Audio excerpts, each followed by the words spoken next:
થયા રાજકોટ જિલ્લામાં કમોસમી વરસાદે કહેર મચાવ્યો છે અને ન્યૂઝ 18ની ટીમે રાજકોટના પાલ ગામે નુકસાનીનો ચિતાર મેળવ્યો। ધીરુભાઈ નામના ખેડૂતે તેમના 20 વીઘા ખેતરમાં મગફળીનો પાક વાવ્યો હતો। આ મગફળીનો પાક તૈયાર પણ થઈ ગયો। બસ 1 કે 2 દિવસ જ આ પાકને માર્કેટિંગ યાર્ડમાં વેચવા જ લઈ જવાનો હતો અને ત્યાં સતત વરસી રહેલા કમોસમી વરસાદને પગલે મગફળીના પાથરા ખેતરમાં જ પલળી ગયા। એટલું જ નહીં, મગફળીના પાકમાં ફૂગ ચડી ગઈ। ખેત મજૂરી માટે આવનાર શ્રમિકને આશા હતી કે આ વખતે મગફળી સારી થઈ છે તો તેમને મજૂરીના પૈસા પણ સારા મળશે। 50 થી 60 હજાર રૂપિયા મજૂરીના તેઓને મળતા હોય છે તેવી આશા હતી। આવતા દિવસોમાં સારો તડકો પડે અને તેમનો પલળેલો પાક સુકાઈ જાય તેવી ખેડૂતો મીટ માંડીને બેઠા છે। હવે જોવાનું એ છે કે તેમના ભાગે શું આવે છે।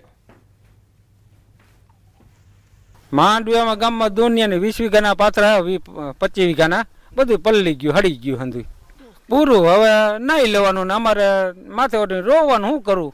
ભાવ આપે નહીં, પીઠમાં લઈને જાય તો 700 ને 600 રૂપિયા ભાવ આવે। વિચાર્યું હતું કે ભાગ કરીએ એટલે થોડાક પૈસા મળશે જ, 50-60 હજાર રૂપિયા એવી ગણતરી હતી ને રાત દિવસ અમે કામ કર્યું, પાણી વાર્યું, દવા છાંટી, ખાતર નાખ્યું। હવે માંડવી નીકળવાની તૈયાર હતી, હલર માર્યું હતું, પાથરા કર્યા હતા। હવે બીજે દી હલર બોલાવવાનું હતું અને બીજે દી વરસાદ આવ્યો। કમોસમી વરસાદે જગતના તાતની ચિંતા વધારી દીધી છે। એક તરફ આકાશમાં કાળા ડિબાંગ વાદળો જે છે એ ઘેરાયા છે તો બીજી તરફ જે છે ખેડૂતોના માથે પણ ક્યાંક ચિંતાના વાદળો જોવા મળી રહ્યા છે, કેમ કે ખેડૂતો દ્વારા જે છે એ તનતોડ મહેનત કરવામાં આવતી હોય છે। આ એ જ ખેડૂત છે કે જેમને તનતોડ મહેનત કરીને આ મગફળીનો પાક ઉત્પન્ન કર્યો હતો, પરંતુ ક્યાંક ને ક્યાંક આ પાક છે મગફળીનો તે પલળી ગયો છે, પાથરા પલળી ગયા છે અને એટલા માટે આ જે ખેડૂત છે તેમના માથે પણ ક્યાંક ચિંતાના વાદળો જોવા મળી રહ્યા છે। આપણે એમની સાથે વાત કરીશું। શું કહેશો, મગફળીમાં અત્યારે કેવી નુકસાની છે અને વરસાદ કેવો આવ્યો?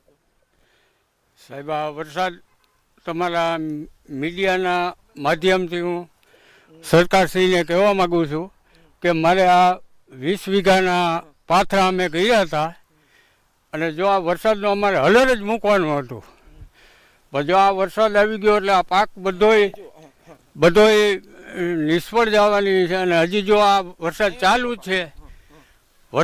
જ છે, જો વધારે આવશે ને તો આમાં લેવા પણ નથી। અને અમારે આ 20 વીઘામાં 4 મહિનાની મહેનત છે। કેટલી? 4 મહિના અમે મહેનત કરી અને સુપર, ખાતર, બિયારણ આવા મોંઘા અમે વાવેતર કર્યા અને છેલ્લે આમાં કાંઈ આમાં વળવાનું નથી। માંડવી આમ જોવો ને આ બધું હળી ગયું છે, હવે આમાં કાંઈ હાથમાં આવે એમ નથી।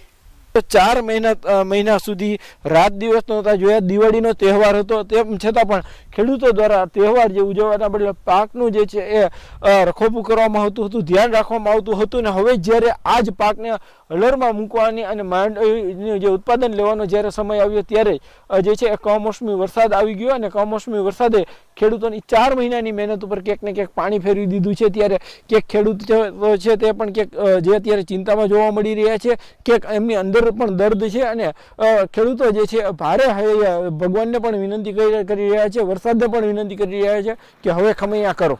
હાર્દિક જોશી, ન્યૂઝ 18 ગુજરાતી, રાજકોટ।